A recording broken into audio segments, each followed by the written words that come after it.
த்ரெட்டிங்கில் 4 விதமான ப்ராக்டிஸ் நான் சொல்லியிருக்கேன். ஸோ வீடியோ எண்டு வரை பாருங்கள். Hey guys, welcome back to our channel. இந்த வீடியோவில் என்ன பார்க்க போகிறோம் அப்படின்னா, ஸோ பிகினர்ஸ்க்கு வந்து ஐப்ரோ பண்ண தெரியாது இல்லையா? ஸோ அவங்களுக்காக தான் இந்த வீடியோ. உங்களுக்கு ஐப்ரோ பண்ண தெரியாமல் இருக்கலாம். 3 days ப்ராக்டிஸ் பண்ணிட்டாலே நீங்கள் வந்து ஈஸியாக த்ரெட்டிங் பண்ணிடலாம். ஒரு ப்ரொஃபஷனல் லெவலுக்கு பண்ணிடலாம். ப்ராக்டிஸ் தான் ஃபர்ஸ்ட் முக்கியம். ஸோ உங்களுக்கு எப்படி ப்ராக்டிஸ் பண்ணுறது அண்ட் அதுக்கு ஐப்ரோ பண்ணுறதுக்கு என்னென்ன ப்ராடக்ட் தேவை அப்படிங்கிறதையும் நான் உங்களுக்கு சொல்கிறேன். அண்ட் ப்ராக்டிஸ் எப்படி பண்ணணும் அப்படின்றதையும் நான் உங்களுக்கு எக்ஸ்பிளைன் பண்ணியிருக்கேன். ஸோ இந்த வீடியோவை ஸ்கிப் பண்ணாமல் பாருங்கள்.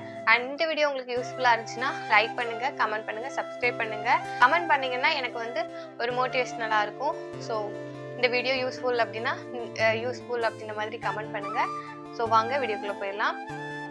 ஃபர்ஸ்ட் நம்மளுக்கு ஐப்ரோ பண்ணுறதுக்கு இந்த மாதிரி ஒரு த்ரெட்டு ஐப்ரோ த்ரெட்டிங்னு இருக்கும். ஸோ நார்மல் த்ரெட்டிங் நம்ம சீவிங் பர்பஸ் த்ரெட் வந்து யூஸ் பண்ணக்கூடாது. நார்மல் த்ரெட் வந்து யூஸ் பண்ணுறதுனால நம்மளுக்கு வந்துட்டு இங்கெல்லாம் இன்ஃபெக்ஷன் மாதிரி ஆகும். அது ரொம்ப மெல்லிசா ரொம்ப தின்னாக இருக்கிறதுனால நம்மளுக்கு வந்து இன்ஃபெக்ஷன் மாதிரி ஆகும். அண்ட் இதெல்லாம் ஸ்கின் வந்து கட் ஆகிறதுக்கு சான்சஸ் இருக்குது. ஐப்ரோவை அந்தளவு உங்களுக்கு கட் பண்ணி எடுக்காது. ஸோ நீங்கள் அந்த இதை அவாய்ட் பண்ணிடுங்க. ஸோ இதே மாதிரி ஒரு த்ரெட் வாங்கி வச்சிட்டிங்கன்னா இதுலேயே க்ரீன் கலர் இருக்குது. ஸோ இதை விட க்ரீன் கலருக்கு வந்து ரொம்ப நல்லாயிருக்கும். நீங்கள் ப்ராக்டிஸ் பண்ணுறதா இருந்துச்சுன்னா க்ரீன் கலரே பிகினர்ஸ் நீங்கள் வாங்கிக்கோங்க. ஸ்டார்டிங் வாங்குறதுனால என்கிட்ட இது இருக்கிறதுனால நான் உங்களுக்கு இதை வச்சு ப்ராக்டிஸ் பண்ணி காட்டுறேன். அது ஒரு ஜெல்லும் உங்களுக்கு தேவைப்படும். நீங்கள் ஒரு கிளைண்ட்டை வந்து அட்டன் பண்ணும் பொழுது இதே மாதிரி ஜெல் கண்டிப்பாக வச்சுருக்கணும். இல்லைனா உங்களுக்கு வந்து த்ரெட் பண்ணி முடிச்சதுக்கப்புறம் உங்களுக்கு கொஞ்சம் இரிட்டேஷனாக இருந்த மாதிரி இருக்கும். ஸோ நீங்கள் இந்த ஜெல்லை வச்சு மசாஜ் பண்ணணும். நெக்ஸ்ட் இந்த மாதிரி ப்ரெஷஸ் வச்சுக்கணும். இது வந்து நம்ம த்ரெட் பண்ணி முடிச்சதுக்கப்புறம் இதை வந்து கொஞ்சம் அந்த ஏதாவது குட்டி குட்டி ஹேர்ஸ் இருக்கும் இல்லையா? ஸோ அதை வந்து க்ளீன் பண்ணுறதுக்காக இதை வச்சுக்கலாம். நெக்ஸ்ட் வந்து இந்த மாதிரி இந்த மாதிரி இருக்கும். இது வந்துட்டு நம்ம என்ன பண்ணணும் அப்படின்னா இந்த மாதிரி இருக்கு இல்லையா? ஸோ இதை வந்துட்டு இதே மாதிரி நம்ம த்ரெட் பண்ணி முடிச்சதுக்கப்புறம் ஃபினிஷ் பண்ணதுக்கப்புறமா குட்டி குட்டி ஹேர் இருக்கும், பேபி ஹேர்ஸ் மாதிரி இருக்கும். ஸோ அதை வந்து நம்ம இப்படி ப்ளக் பண்ணி எடுத்துடலாம். ஸோ அதுக்காக தான் இது. ரொம்ப குட்டியாக இருக்கிற ஹேர்ஸ் வந்து நம்மளுக்கு சில டைம் த்ரெட்டில் வந்து மாட்டாது. ஸோ எடுக்க முடியாது. ஸோ இதை வச்சு நம்ம இப்படி ப்ளக் பண்ணி எடுத்துடலாம். பவுடர் வந்து வச்சுக்கணும். நிறைய பேர் இப்போது வெளியே இருந்து வருவாங்க இல்லையா? வெயிலில் அந்த மாதிரிலாம் ஸ்வெட் ஆகி இருக்கும். ஸோ ஸ்வெட் ஆகி இருக்கும் பொழுது நம்ம ஐப்ரோ பண்ணுறோம் அப்படின்னா உங்களுக்கு ரொம்ப பெயினாக இருக்கும். ஸோ இந்த மாதிரி டால்கனா பவுடர், எனி பவுடர், இந்த பவுடர் அப்படின்ல ஏதாவது ஒரு லூஸ் பவுடர் நீங்கள் வந்து எடுத்து ஃபர்ஸ்ட் ஐப்ரோ ஃபுல்லாக ஃபில் பண்ணிவிட்டு நெக்ஸ்ட் நீங்கள் ஐப்ரோ எடுத்தீங்கன்னா உங்களுக்கு ஈஸியாக இருக்கும். பிகாஸ் நம்மளுக்கு அந்த பவுடர் போடுறதுனால ஸ்வெட்டிங்ஸ் எல்லாம் அதை அப்சர்வ் பண்ணிக்கிடும். ஸோ நீங்கள் எடுக்கும்போது உங்களுக்கு ஈஸியாக இருக்கும். அண்ட் ஃபைனலாக நம்ம வந்து ஆலோவேரா ஜெல் இல்லை ஏதாவது ஒரு ஜெல் வந்து யூஸ் பண்ணி கண்டிப்பாக ஒரு மசாஜ் கொடுக்கணும். அப்போ தான் உங்களுக்கு ரிலாக்ஸேஷனாக இருக்கும். அண்ட் கஸ்டமர் உங்களுக்கு ரிட்டன் வருவாங்க. பேசிக்காக நிறைய பேர் ஐப்ரோ பண்ணுறதுக்கு பயப்படுவாங்க.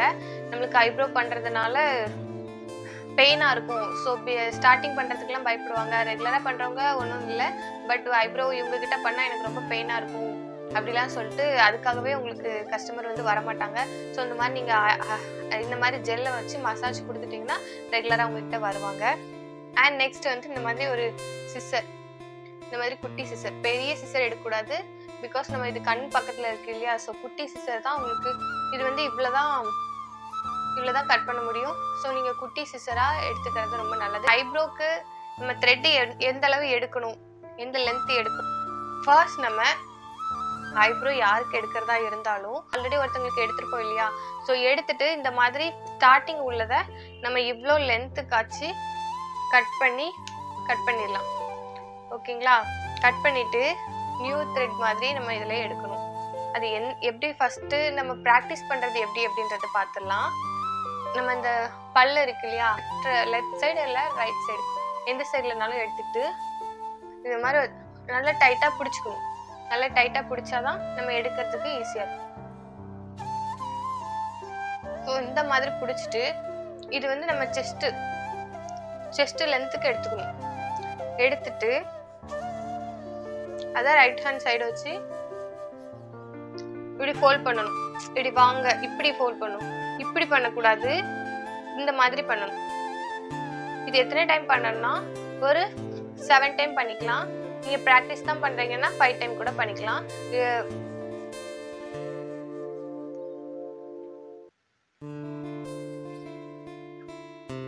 இது ஃபஸ்ட்டு இந்த லெஃப்ட் ஹேண்ட் சைடில் இந்த த்ரெட் இருக்கு இல்லையா, இது வந்து லூஸாக இருக்கக்கூடாதுன்றதுனால இதை ஒரு ஃபோல்ட் பண்ணிக்கணும். இப்படி நம்ம கையில் இப்படி ஃபோல்ட் பண்ணிட்டு, இது வந்து நம்மளுக்கு இப்படி எல்லா ஹேண்டையும் விடக்கூடாது. இந்த மாதிரி இது வந்து குட்டியாக தான் இருக்கணும். ஸோ இந்த மாதிரி இந்த சைஸ்ல தான் இருக்கணும். இப்படி எல்லா ஹேண்டையும் விடக்கூடாது. அண்ட் இது வந்து இந்த மாதிரி இப்படி தான் இருக்கணும். ஸோ இது வந்து சிசர் மாதிரி நம்மளுக்கு ஹெல்ப் பண்ணும். சிசர் மாதிரி இப்படி இது வந்து நம்ம இந்த தம் ஃபிங்கர் இருக்கு இல்லையா, இதை வச்சுட்டு இப்படி ப்ரெஷர் கொடுக்கணும். இப்படி ப்ரெஷர் கொடுக்கணும். இந்த ஹேண்ட் வச்சு இப்படி இருக்கணும். ஸோ இதே மாதிரி நம்ம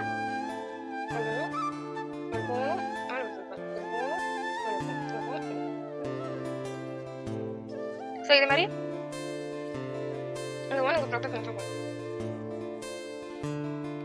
நம்ம இதே மாதிரி ப்ராக்டிஸ் பண்ணிட்டே இருக்கணும். இது அதிகமாக ரொட்டேட் பண்ணிட்டோம்னா இது வந்து கட் ஆகிறதுக்கு சான்சஸ் இருக்கு. அண்ட் கட் ஆகிறது மட்டும் இல்லாமல் இது வந்து சிக் ஆகும். ஸோ ரொம்ப நம்ம வந்து சுற்றக்கூடாது, ரொட்டேட் பண்ணக்கூடாது. ஸோ ஐப்ரோ த்ரெட்டிங் பொறுத்தளவு ரொம்ப ஈஸி தான். நம்ம ப்ராக்டிஸ் பண்ணாதான் ஈஸி. ப்ராக்டிஸ் பண்ணுறதுக்கு முன்னாடி ரொம்ப கஷ்டமாக இருந்த மாதிரி தான் இருக்கும். ஃபார் எக்ஸாம்பிள் நம்ம சைக்கிள் ஓட்டுறதுக்கு முன்னாடி நம்மளுக்கு ரொம்ப கஷ்டமாக இருந்த மாதிரி இருக்கும். பட் ஓட்டிட்டா ரொம்ப ஈஸியாக இருக்கும்ல. ஸோ அதே மாதிரி தான் நீங்கள் ப்ராக்டிஸ் பண்ணிட்டீங்கன்னா உங்களுக்கு ரொம்ப ஈஸியாக இருக்கும். அண்ட் நெக்ஸ்ட் வந்துட்டு நம்மளுக்கு இப்போ எப்படி த்ரெட்டை நம்ம பிடிச்சி எப்படி புல் எடுக்கணும் அப்படின்றத நான் சொல்லி கொடுத்தேன் இல்லையா. ஸோ இதை எப்படி ப்ராக்டிஸ் பண்ணணும்னு சொல்லலாம். நெக்ஸ்ட் எப்படி ப்ராக்டிஸ் பண்ணலாம், நம்ம ஹேண்டு இந்த மாதிரி ஹேண்டு முடி இருக்குல்ல, ஹேர் இருக்கும் இல்லையா. ஸோ இதை வந்து ஒரு ஜென்ஸுக்காக இருக்கட்டும் இல்லை லேடிஸ்க்காக இருக்கட்டும், நீங்கள் இதில் ஒரு ஐப்ரோ ஷேப் மாதிரி இப்படி ட்ரா பண்ணிக்கிட்டு நெக்ஸ்ட்டு அதை சுற்றி நம்ம எடுக்கணும். ஸோ ட்ரா பண்ணியிருக்க உங்களுக்கு தெரியுதா. ஸோ இந்த மாதிரி ட்ரா பண்ணிவிட்டு இதை சுற்றி உள்ள எக்ஸ்ட்ரா ஹேர்ஸ்லாம் நீங்கள் வந்து எடுங்க. ஃபஸ்ட்டு நமக்கு ஹேண்டில் வந்து நம்மளுக்காக எடுக்க முடியாது. ஸோ நீங்கள் வேறு யாரையாவது வச்சு நீங்கள் எடுத்து ப்ராக்டிஸ் பண்ணலாம். அண்ட் உங்களுக்கு லெக்கில் உள்ள ஹேர் இருக்கு இல்லையா, அதுலேயும் இதே மாதிரி நீங்கள் ட்ரா பண்ணிவிட்டு நீங்கள் எடுக்கலாம். ஸோ அதை எப்படி எடுக்கிறது அப்படின்றத நான் உங்களுக்கு செஞ்சு காட்டுறேன். ஃபர்ஸ்ட் ஸ்டெப் வந்துட்டு த்ரெட்டை வாயில் வச்சுட்டு கையை பிடிச்சி நம்ம இப்படி ப்ராக்டிஸ் பண்ணதை நான் செஞ்சு காமிச்சேன் இல்லையா. ஃபர்ஸ்ட் ஸ்டெப் வந்து அந்த மாதிரி 1 day ஃபுல்லாக நீங்கள் ப்ராக்டிஸ் பண்ணுங்கள். அதுக்கு ஹேண்ட் ப்ராக்டிஸ் ஆனதுக்கப்புறமா நெக்ஸ்ட் டே நீங்கள் மற்றவங்களுக்கு ஹேண்டில் ட்ரா பண்ணிட்டு ஹேண்டோட ஹேரை ரிமூவ் பண்ணுங்கள். அதுக்கப்புறம் 3rd day வந்துட்டு லெக்கில் நீங்கள் ப்ராக்டிஸ் பண்ணலாம். இதே மாதிரி ட்ரா பண்ணிவிட்டு ப்ராக்டிஸ் பண்ணுங்கள்.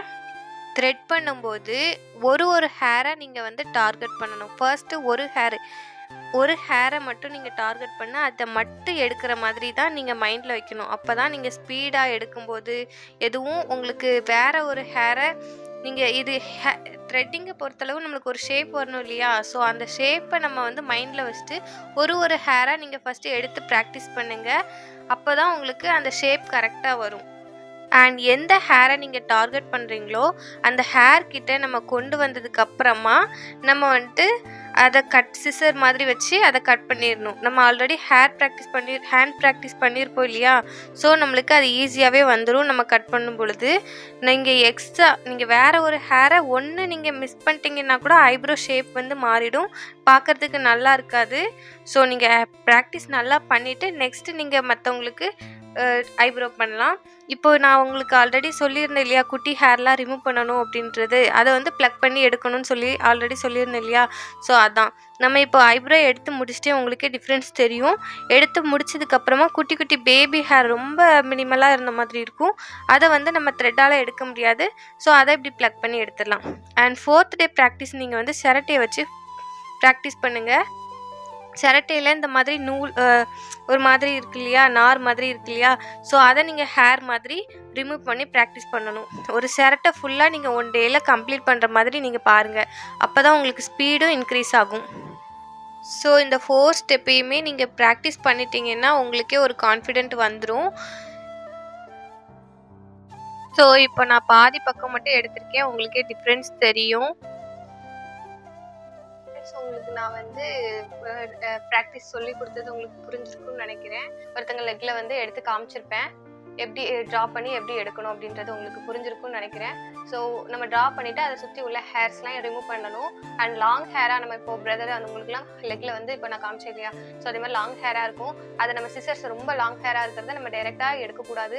அப்படி எடுக்கும்போது பெயின் ரொம்ப ஜாஸ்தி இருக்கும். ஸோ தட் நம்ம வந்துட்டு சிசர் வச்சு கட் பண்ணிவிட்டு நெக்ஸ்ட்டு நம்ம பாதி கொஞ்சம் கொஞ்சமாக கட்ட இவ்வளோ பெரிய ஹேரை வந்து இந்த அளவுக்கு கட் பண்ணிவிட்டு அண்ட் லைட்டாக இருக்கிற ஹேர்லாம் நம்ம எடுக்கணும். இதை வச்சு எப்படி எடுக்கணுன்றதையும் நான் உங்களுக்கு செஞ்சு காமிச்சிருப்பேன். ஸோ இந்த மாதிரி ஒரு டூல்ஸ்லாம் நீங்கள் வாங்கிக்கோங்க. இது எங்கே வாங்கணும்னு தெரிலன்னா நீங்கள் என்கிட்ட கேளுங்க. நான் சிரட்டையில் எப்படி எடுக்கிறதுன்றதையும் உங்களுக்கு சொல்லி கொடுத்துருப்பேன். கண்டினியூஸாக நீங்கள் ஒரு 3 டேஸ் ப்ராக்டிஸ் பண்ணுறதாலே உங்களுக்கு ரொம்பவே ஈஸியாக வந்துடும். அண்ட் நீங்கள் உங்களுக்கு ப்ராக்டிஸில் உங்களுக்கு த்ரெட்டெல்லாம் நீங்கள் வந்து கரெக்டாக பிடிச்சி கரெக்டாக ஹேர் ரிமூவ் பண்ணிட்டீங்க அப்படின்னா நீங்கள் ஒரு தைரியமாக நீங்கள் உங்கள் சிஸ்டர்ஸ் இல்லை மாதிரி யாருக்குனாலும் நீங்கள் வந்து எடுத்து பார்க்கலாம். அண்ட் ஹேரில் இங்கே வந்து எடுக்கும் பொழுது நம்ம ஃப்ரண்ட் சைடு இந்த சைடு எடுக்கும்போது ரைட் சைடு ஹேர் ரிமூவ் பண்ணும் பொழுது ஃப்ரண்ட் சைடு இருந்து நம்ம எடுக்கணும். ஃபார் எக்ஸாம்பிள் உங்கள் ஹேர் எந்த டேரெக்ஷனில் நீங்கள் ஒருத்தங்களுக்கு ஹேர் த்ரெட் பண்ண போகிறீங்க அப்படின்னா அவங்க ஹேர் எந்த டேரெக்ஷனில் போயிருக்கோ அந்த டேரெக்ஷனுக்கு ஆப்போசிட் சைடு தான் நீங்கள் இப்படி பண்ணுற மாதிரி இருக்கும். இந்த சைடு ஐப்ரோ அப்படின்னா உங்கள் ஹேர்லாம் இந்த சைடு அன்றைக்கி போயிருக்கு. ஸோ இதுக்கு ஆப்போசிட்டாக நீங்கள் எடுக்கணும் அப்படின்னா நீங்கள் வந்து ஃப்ரண்ட் சைடு இருந்தால் தான் உங்களுக்கு இந்த மாதிரி ரிமூவ் பண்ணுறதுக்கு வரும். அண்ட் இந்த சைடுனா இப்படி வருதா, ஸோ நீங்கள் இங்கே இருந்துக்கிட்டு இப்படி எடுக்க முடியாது. ஸோ பின்னாடி போய் இருந்துட்டு அவங்கள இந்த மாதிரி இப்படி பிடிக்க சொல்லிட்டு இப்படி கை வச்சுக்கோ சொல்லுங்கள். அண்ட் கண்ணை வந்து ரொம்ப ப்ரெஷர் பண்ணக்கூடாது. ஹேண்டை இப்படி வச்சுட்டு இப்படி இது மாதிரி பிடிச்சி இவங்களை இப்படி சாஞ்சிருக்க சொல்லுங்கள். ஸோ நீங்கள் வந்து பின்னாடி போய் இருந்துட்டு அதுக்கு ஆப்போசிட் சைடு ஹேருக்கு ஆப்போசிட் சைடு நீங்கள் எந்த ஹேர் எடுக்க போகிறீங்களோ அதுக்கு ஆப்போசிட் சைடு இருக்கும்னு நீங்கள் ஞாபகம் வச்சுக்கோங்க. ஏன்னா இப்போ ஷேப்பை மாறிடாமல் நீங்கள் எடுக்கணும். எனக்கு இப்போ ஸ்ட்ரைட்டாக இருக்குது அப்படின்னா லைட்டாக நம்ம வந்து இப்படி இந்த மாதிரி வி ஷேப் மாதிரி கொண்டு போய் எடுக்கலாம். அவங்கக்கிட்ட ஷேப்பை நீங்கள் வந்து சஜஷன் கேட்டுக்கணும். எந்த மாதிரி ஷேப் உங்களுக்கு வேணும் அப்படின்றத கேட்டுட்டு அண்ட் அவங்க ஃபேஸுக்கு எந்த ஷேப் சூட்டாக இருக்குங்கிறத நீங்கள் சஜஷன் கொடுங்க. நெக்ஸ்ட்டு அவங்களுக்கு ஓகே அப்படின்னா அதே மாதிரி எடுங்க. இல்லைனா அவங்களுக்கு எது பிடிச்சிருக்கோ அந்த மாதிரி கூட நீங்கள் கஸ்டமரை ஹேண்டில் பண்ணிக்கலாம். மறக்காமல் மசாஜ் கொடுக்கணும். மசாஜ் கொடுக்கும்போது எந்த மாதிரி கொடுக்கணும் அப்படின்னா இந்த ஆலோவேரா லைட்டாக போட்டாலே போதும். அண்ட் கண்டிப்பாக ஐப்ரோஸ் எடுக்கும் பொழுது இந்த மாதிரி பொட்டை வந்து ரிமூவ் பண்ணிடணும். இந்த மாதிரி இப்படி அப்ளை பண்ணிவிட்டு இந்த மாதிரி இப்படி அவங்களுக்கு மைல்டாக எழுதி கொடுக்கணும். கொடுத்து இப்படி இந்த மாதிரி தான் தைக்கணும். இந்த மாதிரி வச்சுட்டு இங்கே வந்து ஒரு ப்ரெஷர் கொடுக்கணும்.